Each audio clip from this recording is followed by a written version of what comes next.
Good morning, everybody. Today we are going to be refurbishing this old, used up grody candle.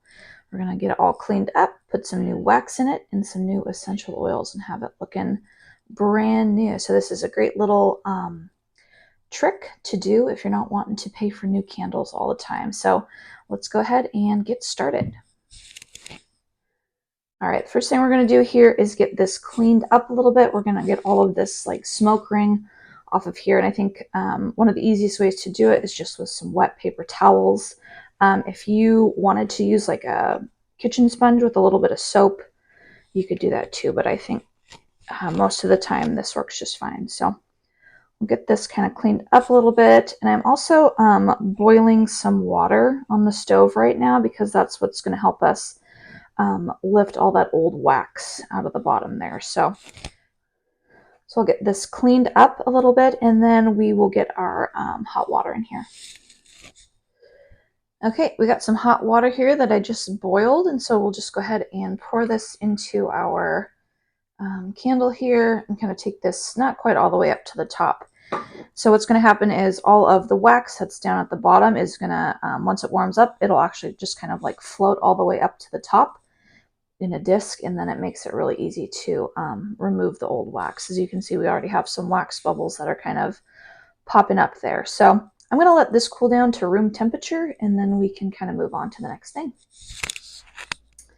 Okay, I'm back. So I let my water cool completely. As you can see, we got a lot of wax that floated up to the top here. So I'm going to go ahead and dump this out. I'll throw away the wax. And then I'm going to use a kitchen sponge and a little bit of dish soap to go ahead and get any remaining bits of wax out. And then we can move on to the next thing.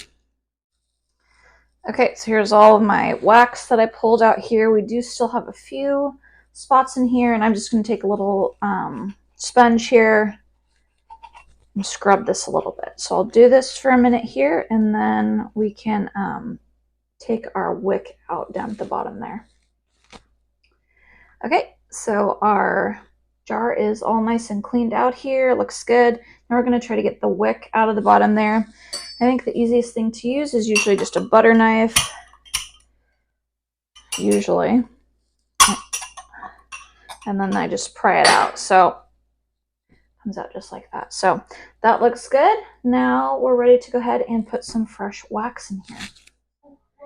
Okay, we're back. Now we're ready to go ahead and melt some wax and fill up our candle here and get this looking like brand new. So I am using a candle making kit. It looks like this. I'll link this in the description. This came with all sorts of different essential oils. It came with wax, wicks, little jars, all sorts of stuff. So we're going to be using that. I also have some extra wax that we're going to use here. I'll link this down in the description too. And we're using soy wax today because that's kind of an all natural wax, and it's less expensive than beeswax. So we're going to be using that. So I have my little pot here with some of those soy wax beads in here. And we're just going to put this on our little burner and heat this up a little bit to about medium high. And we'll let this completely melt down. I have a thermometer here, and we're going to let our wax get up to 160 degrees Fahrenheit.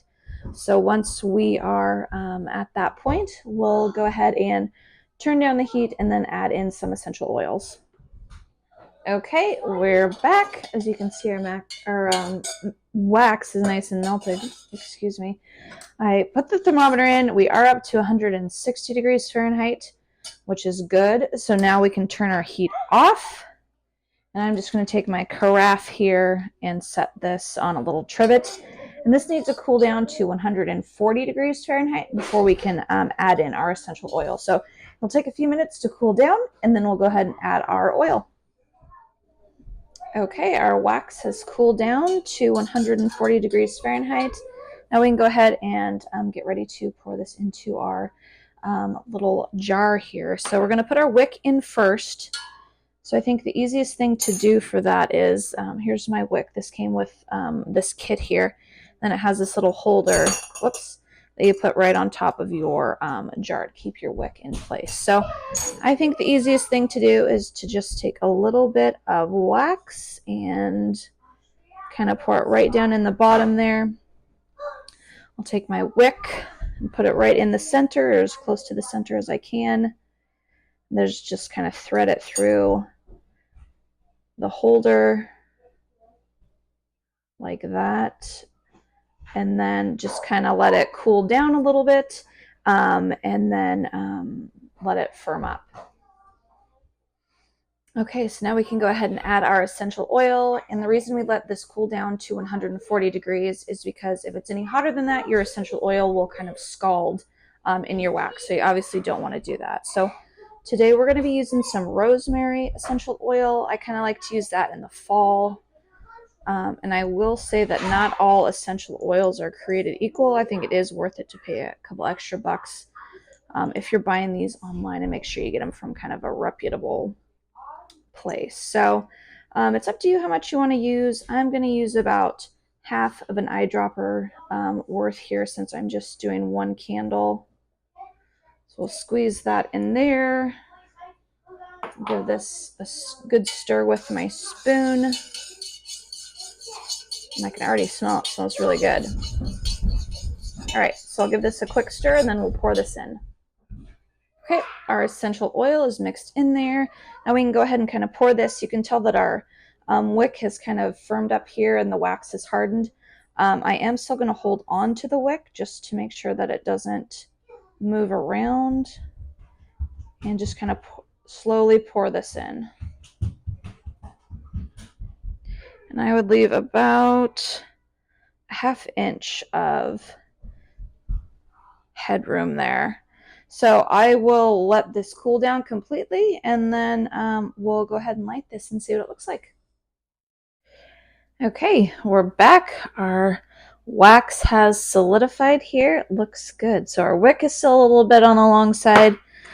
We can just trim that up. I leave about ½ inch or so of, that's probably a little bit more than ½ inch, of wick there.